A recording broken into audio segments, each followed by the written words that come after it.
ಒಂದು ಪೆಡಗಾಜಿಕ್ ಅಪ್ರೋಚ್ ಏನಿದೆ ಅದು ಅದರಲ್ಲಿ ಎಲ್ಲ ಅಪ್ರೋಚಿಗಿಂತ ಒಂದು ಅಪ್ರೋಪ್ರಿಯೇಟ್ ಅಪ್ರೋಚ್ ಅಂತ ಹೇಳಿದ್ರೆ FLN ಅಂತೇಳಿ ಹೋದ ವರ್ಷದಿಂದ ಕನ್ಸಿಡರ್ ಮಾಡಿ ನಾವು ಮಾಡ್ತಿದ್ದೀವಿ. ನಾವು ಫಸ್ಟ್ ಸ್ಟ್ಯಾಂಡರ್ಡ್ ಸ್ಟೂಡೆಂಟ್ಸಿಗೆ ಬಂದರೆ ಫಸ್ಟ್ ಏನು ಮಾಡ್ತೀವಿ, ರಗಸದ ಕಲಿಸ್ತೀವಿ. ರಗಸದ ಕಲಿಸಿದ ನಂತರ ನೋಡಿ ಈ ಥರ ಲೋ ಕಾಸ್ಟ್ ನೋ ಕಾಸ್ಟ್ ಮೆಟೀರಿಯಲ್ಸನ್ನು ನಾವು ಯೂಸ್ ಮಾಡ್ಕೊಳ್ಬೋದು. ಇದಕ್ಕೆ ಬದಲಾಗಿ ನಮಗೆ ಲೆಟರ್ಸ್ ಫ್ಲ್ಯಾಶ್ ಕಾರ್ಡ್ಸ್ ಕೂಡ ಇರುತ್ತೆ ಸ್ಕೂಲಲ್ಲಿ. ನಾನು ಏನಕ್ಕೆ ಹಿಂಗೆ ಮಾಡ್ಕೊಂಡಿದ್ದೀನಿ ಅಂದರೆ ಒಂದೊಂದು ಮಗುವಿಗೆ ಮಾಡಿದಾಗ ಆ ಮಗುವಿಗೆ ಏನೋ ಒಂದು ವೆರೈಟಿ ಅಂತ ಸಿಗುತ್ತೆ. ಇದು ಅದಕ್ಕೋಸ್ಕರ ಮಗು ಏನು ಮಾಡುತ್ತೆ, ಎಲ್ಲ ಅಕ್ಷರ ಕಲಿತ ನಂತರ ಅದು ಪದಗಳು ಮಾಡಬೇಕಾಗಿರುತ್ತೆ. ಆಗ ಪದ ಮಾಡಬೇಕಾದ್ರೆ ನೋಡಿ ಹಿಂಗೆ ರಸ, ಇದನ್ನೇ ನಾವು ಈ ಥರ ಮಾಡಿದ್ರೆ ಸರ. ನೆಕ್ಸ್ಟ್ ಇದನ್ನೇ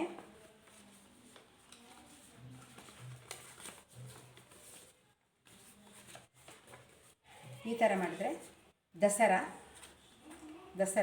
ಹೀಗೆ ನಾವು ಪದಗಳನ್ನು ಮಗುವಿಗೆ ಮಾಡೋದನ್ನು ಕಲಿಸ್ತೀವಿ.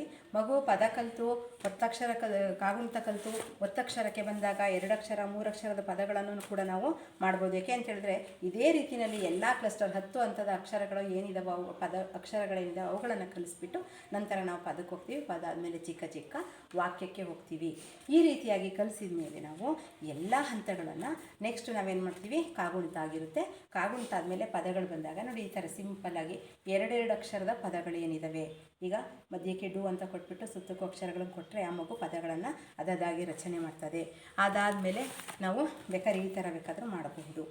ಇಲ್ಲಿ ಪ್ರಾಸಪದಗಳು ಅಂತೇಳಿ ಮಗುವಿಗೆ ಒಂದು ಪ್ರಾಸಪದ ಹೇಳಪ್ಪ ಮಾಡು ಅಂತ ಹೇಳಿದ್ರೆ ಇದರಲ್ಲಿ ಆ ಮಗು ಏನು ಮಾಡುತ್ತೆ, ಇದಕ್ಕೆ ಯಾವ್ಯಾವುದು ಅಂತೇಳಿ ಇದನ್ನು ಕಲಿತ ನಂತರ ಮಗುವಿಗೆ ನಾವು ಇದೊಂದು ಕೊಟ್ಬಿಟ್ಟು ಯಾವ್ದಾರ ಒಂದು ಅಕ್ಷರವನ್ನು ಹೇಳಿದ್ರೆ ಆ ಮಗುನೇ ಎಲ್ಲ ಒತ್ತಕ್ಷರ ಇರುವಂತಹ ಪದಗಳನ್ನು ಅದು ಅಲ್ಲದೆ ಪ್ರಾಸಪದವನ್ನು ಹೇಳಲಿಕ್ಕೆ ಅದು ಏಬಲ್ ಆಗಿರ್ತದೆ.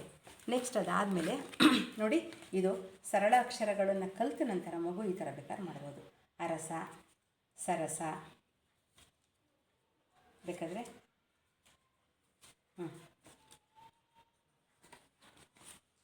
ಇಲ್ಲಿ ಸಮಯ,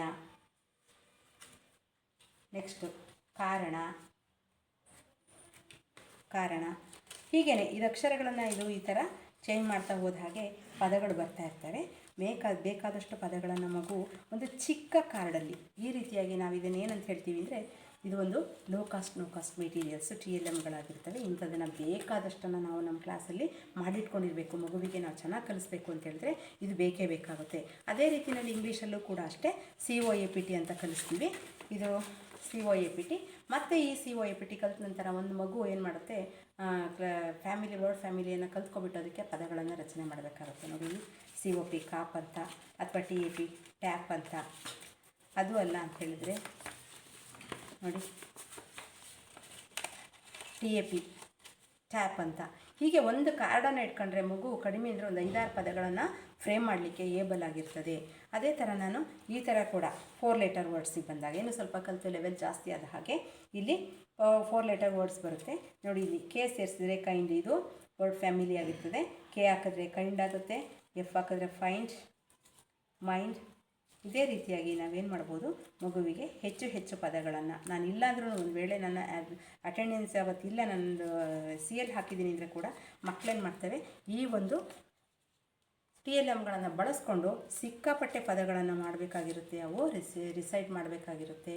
ಮತ್ತು ತಾನೇ ಸ್ವಂತ ಬರೆಯೋದ್ರಿಂದ ಈ ಎಲ್ಲ ಸ್ಪೆಲ್ಲಿಂಗ್ಗಳು ಕೂಡ ಮಗುವಿಗೆ ತುಂಬ ಚೆನ್ನಾಗಿ ಗೊತ್ತಿರ್ತದೆ. ಇಲ್ಲೂ ಕೂಡ ಅಷ್ಟೇ ವರ್ಡ್ ಫ್ಯಾಮಿಲಿಗಳೇನಿದ್ದಾವೆ ಇಲ್ಲಿ ಆಂಗ್, ಆ್ಯಂಗ್, ಇಂಗ್ ಅಂತ. ಅದಕ್ಕೆ ನಾವು ಫಸ್ಟ್ ಲೆಟರನ್ನು ಆನ್ಸೆಟ್ಟನ್ನು ಚೇಂಜ್ ಮಾಡ್ತಾ ಹೋದರೆ ಅಲ್ಲಿ ಬೇರೆ ಪದಗಳು ಸಿಗುತ್ತೆ. ಮಗು ಇದನ್ನು ಈಸಿಯಾಗಿ ನೆನಪಲ್ಲಿ ಇಟ್ಕೊಳ್ಳೋಕೆ ಕೂಡ ಹೆಲ್ಪ್ಫುಲ್ ಆಗಿದೆ. ಇದು ತುಂಬ ನೋಡಿ ಒಂದು ಇನ್ವಿಟೇಷನ್ ಕಾರ್ಡಲ್ಲಿ ಒಂದು ಚಿಕ್ಕ ಡ್ರಾಯಿಂಗ್ ಶೀಟನ್ನು ತೊಗೊಂಡು ನಾನು ಇದೊಂದು TLMನ್ನು ಮಾಡಿರ್ತೀನಿ. ನೆಕ್ಸ್ಟ್ ಇದು ನೋಡಿ ವಾಕ್ಯ ರಚನೆಗೆ ಬರ್ತದೆ. ವಾಕ್ಯ ರಚನೆ ಬಂದಾಗ ಇಲ್ಲಿ ಎಲ್ಲ ನೌನ್ಗಳ ಹೆಸರು ನಾಮಪದವನ್ನು ಕೊಟ್ಟಿರ್ತೀವಿ. ಈ 2ನೇದರಲ್ಲಿ 3ನೇ ಕಾಲಮಲ್ಲಿ ಒಂದೊಂದು ಪದವನ್ನು ಆಯ್ಕೆ ಮಾಡ್ಕೊಂಡು ಮಗು ಅದನ್ನು ವಾಕ್ಯವನ್ನು ಮಾಡ್ಬೋದಾಗಿರುತ್ತೆ. ಈ ರೀತಿಯಾಗಿ ನನ್ನ ತರಗತಿಯಲ್ಲಿ ನಾನು FLN ತುಂಬ ಸರಳವಾಗಿ ಏನು ಪ್ರಾಬ್ಲಮ್ ಇಲ್ಲ ಮಕ್ಕಳಿಗೆ ಆ ರೀತಿಯಾಗಿ ಕಲಿಸ್ಲಿಕ್ಕೆ ಟ್ರೈ ಮಾಡ್ತಾಯಿದ್ದೀನಿ. ಮಕ್ಕಳು ಕೂಡ ಕಲಿತಿದ್ದಾವೆ, ತುಂಬ ಚೆನ್ನಾಗಿ ಕಲ್ತಿದ್ದಾವೆ. ನೆಕ್ಸ್ಟು ನೋಡಿ ಇದೊಂದು ಕ್ಯಾಲೆಂಡ್ರ್, ತುಂಬ ಸುಲಭವಾದ ಕ್ಯಾಲೆಂಡ್ರ್ ಇದೆ. ಇಲ್ಲಿ ಡೇಟ್ ಇರ್ತದೆ, ಇಲ್ಲಿ ಡೇ ಇರ್ತದೆ, ಇಲ್ಲಿ ಜುಲೈ. ಏನಿಲ್ಲ, ನಾವು ಇಯರನ್ನು ಚೇಂಜ್ ಮಾಡ್ತಾ ಹೋದರೆ ಆಯಿತು. ಮಗುವಿಗೆ ಆ ಡೇಟ್ ಚೇಂಜ್ ಮಾಡಪ್ಪ, ಡೇ ಚೇಂಜ್ ಮಾಡಪ್ಪ ಬಂದಿದ ತಕ್ಷಣ ಫಸ್ಟು ಅದು ಮಾಡ್ತದೆ. ಈ ರೀತಿಯಾಗಿ ನಾವು ನಮಗೆ ಬೇಕಾಗಿರುವಂತಹ TLMಗಳನ್ನು ಮಗುವಿನ ಲೆವೆಲಿಗೆ ಕರೆಕ್ಟಾಗಿ ನಾವು ಮಾಡ್ಬೋದಾಗಿರುತ್ತೆ. ಅದು ಕೂಡ ಅಟ್ರಾಕ್ಟಿವ್ ಆಗಿರುತ್ತೆ. Easy, low cost, no cost ಎಲ್ಲರೂ ಯೂಸ್ ಮಾಡ್ಬೋದು.